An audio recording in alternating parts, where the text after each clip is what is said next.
میں بتاتا ہوں سچی محبت کیا ہوتی ہے۔ ڈاکٹر نے مسکرا کر ہماری طرف دیکھا اور کافی کے مگ سے کھیلنے لگا۔ ہم غور سے اس کی بات سننے لگے۔ وہ گویا ہوا۔ میں ایک دن کلینک میں بیٹھا تھا۔ یہ صبح کے 7:30 بجے تھے۔ ایک بوڑھا مریض بھاگتا ہوا کلینک میں داخل ہوا۔ اس کے ماتھے پر پسینہ تھا، سانس دھوکنے کی طرح چل رہی تھی اور وہ بار بار دل پر ہاتھ رکھتا تھا۔ میرا سٹاف تیزی سے اس کی طرف بڑھا۔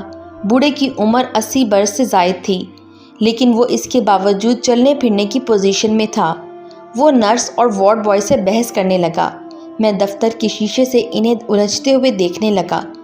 ذرا دیر بعد وارڈ بوائے میرے پاس آ گیا۔ میں اس وقت اخبار پڑھ رہا تھا۔ میں نے اخبار ایک طرف رکھا اور استفہامیہ نظروں سے اسے دیکھنے لگا۔ وارڈ بوائے نے بتایا بابا جی کے انگوٹھے پر چوٹ لگی تھی۔ ہم نے 3 ہفتے پہلے ان کے ٹانکے لگا دیے تھے۔ وہ ٹانکے کھلوانے آئے ہیں۔ میں نے گھڑی کی طرف دیکھا اور وارڈ بوائے سے کہا، بابا جی سے کہو میں 8 بجے کام شروع کروں گا۔ وہ آدھا گھنٹہ انتظار کر لیں، میں سب سے پہلے ان کے ٹانکے کھولوں گا۔ وارڈ بوائے گیا اور فوراً واپس آ گیا۔ میں نے غصے سے اس کی طرف دیکھا۔ وہ گھبرا کر بولا، بابا جی کو بہت جلدی ہے، انہوں نے 8 بجے کہیں پہنچنا ہے، وہ ہماری منت کر رہے ہیں۔ مجھے بابا جی اور وارڈ بوائے دونوں پر غصہ آ گیا۔ میں نے اخبار میز پر پٹخا اور شیشے کا دروازہ کھول کر باہر نکل گیا۔ بابا جی دروازے کے بالکل سامنے کھڑے تھے۔ ان کی آنکھوں میں آنسو تھے اور وہ بار بار گھڑی کی طرف دیکھ رہے تھے۔ میں نے انہیں ڈانٹنے کی کوشش کی، لیکن پھر ان کی حالت دیکھ کر ضبط کر گیا۔ میں نے انہیں بتایا کلینک کا وقت 8 بجے شروع ہوتا ہے، میں صرف اخبار پڑھنے کے لیے آدھا گھنٹے پہلے آ جاتا ہوں۔ آپ اطمینان سے بیٹھ جائیں، جو ہی 8 بجیں گے میں سب سے پہلے آپ کو دیکھوں گا۔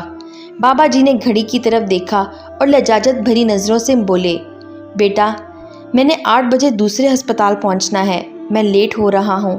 اگر میں 5 منٹ یہاں سے نہ نکلا تو میں وقت پر وہاں نہیں پہنچ سکوں گا اور اس سے میرا بڑا نقصان ہو جائے گا۔ پلیز میرے اوپر مہربانی کریں۔ بابا جی نے اس کے ساتھ ہی میری ٹھوڑی پکڑ لی۔ میرا غصہ چھت کو چھونے لگا، لیکن میں بابا جی کی عمر دیکھ کر چپ ہو گیا۔ میں انہیں کلینک میں لے آیا، ٹرے منگوائی اور احتیاط سے ان کے ٹانکے کھولنے لگا۔ بابا جی اس سارے عمل کے دوران بار بار گھڑی دیکھتے تھے۔ ڈاکٹر رکا، اس نے لمبا سانس بھرا اور دوبارہ بولا۔ میں نے ٹانکے کھولتے ہوئے بابا جی سے پوچھا، آپ نے کہاں جانا ہے؟ بابا جی نے بتایا، فلاں ہسپتال میں ان کی بیوی داخل ہے اور وہ ہر صورت 8 بجے اس کے پاس پہنچنا چاہتے ہیں۔ میں نے پوچھا، خدا نخواستہ آپ کی بیگم کا آپریشن تو نہیں؟ بابا جی نے جواب دیا، نہیں، میں روز صبح 8 بجے ہسپتال پہنچ کر اسے ناشتہ کراتا ہوں۔ مجھے ان کے جواب نے حیران کر دیا۔ میں نے پوچھا، کیوں بابا جی؟ بابا جی بولے، وہ 5 سال سے ہسپتال میں ہیں اور میں پچھلے 5 سال سے روز 8 بجے اس کے ہسپتال پہنچتا ہوں اور اپنے ہاتھ سے اسے ناشتہ کراتا ہوں۔ میں نے حیرت سے پوچھا، 5 سال میں آپ کبھی لیٹ نہیں ہوئے؟ بابا جی نے انکار میں سر ہلا کر جواب دیا، جی نہیں، آندھی ہو طوفان ہو، سیلاب، بارش ہو، سردی ہو یا گرمی ہو، میں کبھی لیٹ نہیں ہوا۔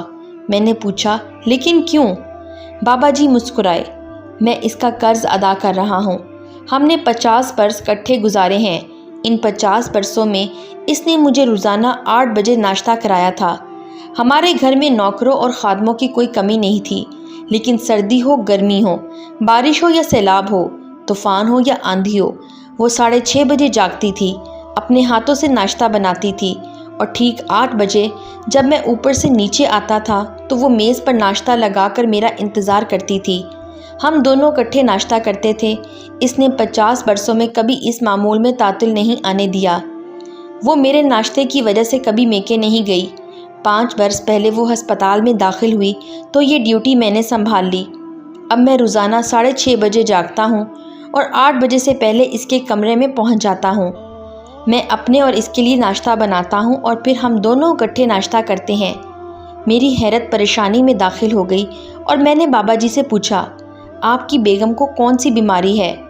بابا جی نے حسرت سے میری طرف دیکھا اور سسکی لے کر بولے، ان کی یادداشت ختم ہو گئی ہے، وہ اپنا ماضی، حال اور مستقبل بھول گئی ہیں، انہیں اپنا نام تک یاد نہیں، وہ دنیا کے کسی شخص کو نہیں پہچانتی، وہ بولنا تک چھوڑ چکی ہیں۔ انہیں پچھلے 1 سال سے کسی زبان کا کوئی لفظ یاد نہیں۔ ڈاکٹر انہیں جیلی پرسن کہتے ہیں۔ ڈاکٹر رکا، اس نے لمبی سانس لی اور دوبارہ گویا ہوا۔ میں نے بابا جی سے کہا، اس کا مطلب ہے آپ کی بیگم کو الزائمر ہے۔ بابا جی نے سر ہلا کر تصدیق کر دی۔ میں نے بابا جی سے پوچھا، کیا وہ آپ کو پہچانتی ہے؟ بابا جی نے فوراً انکار میں سر ہلایا اور دکھی آواز میں بولے، وہ پچھلے 5 سال سے مجھے نہیں پہچان رہی۔ وہ یہ جانتی ہی نہیں کہ میں کون ہوں اور روز صبح 8 بجے اس کے پاس کیوں آ جاتا ہوں۔ ڈاکٹر نے رک کر ہماری طرف دیکھا اور اس نے کہانی کے سرے جوڑتے ہوئے بتایا۔ بابا جی کے ٹانکے اتر چکے تھے۔ میں نے سپرٹ سے ان کا زخم صاف کیا، اس پر پاؤڈر چھڑکا اور ان سے عرض کیا، آپ ہماری طرف سے فارغ ہیں، آپ جا سکتے ہیں۔ بابا جی نے اپنی چھڑی اٹھائی اور باہر کی طرف چل پڑے۔ میں ان کے ساتھ ساتھ چلنے لگا۔ جب وہ باہر کے دروازے کے پاس پہنچے تو میں نے ان سے آخری سوال پوچھا۔ میں نے ان سے پوچھا، جب آپ کی بیگم آپ کو پہچانتی ہی نہیں، جب ان کی نظر میں وارڈ بوائے اور آپ میں کوئی فرق نہیں، تو آپ روز 8 بجے یہ تکلیف کیوں کرتے ہیں؟ بابا جی نے مڑ کر میری طرف دیکھا اور مسکرا کر بولے، لیکن میں اسے پہچانتا ہوں۔ میں یہ جانتا ہوں وہ کون ہے اور میری زندگی میں اس کی کیا اہمیت ہے، اس کی کیا حیثیت ہے۔ وہ رکے اور دوبارہ بولے، یادداشت اس کی ختم ہوئی ہے، میری نہیں، لہٰذا وہ آخری سانس تک میری بیوی ہے اور میں اسی طرح اس کی خدمت کرتا رہوں گا۔